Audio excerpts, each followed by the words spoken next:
Obrim pàgina cultural, la colla de gitanes està a punt de celebrar 125 anys d'aquest ball al poble. Com a mínim, probablement en són més, però aquesta efemèride s'associa a la primera referència escrita del ball de gitanes de Santa Eulàlia a final del segle XIX.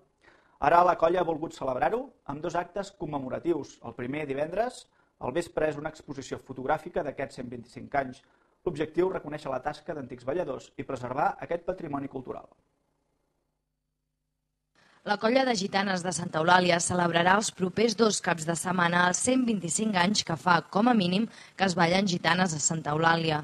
La referència apareix en un article de Francesc Maspons i Llabrós al llibre Miscel·lània folclòrica el 1887.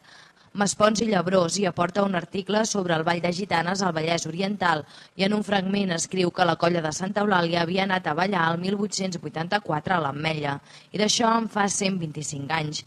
A partir d'aquesta descoberta que va fer l'estudiant i balladora Irina Quintana en el seu treball de recerca i d'uns articles a la revista Ronçana, la colla de gitanes ha bastit 2 actes commemoratius. El primer és una exposició fotogràfica que s'inaugurarà divendres.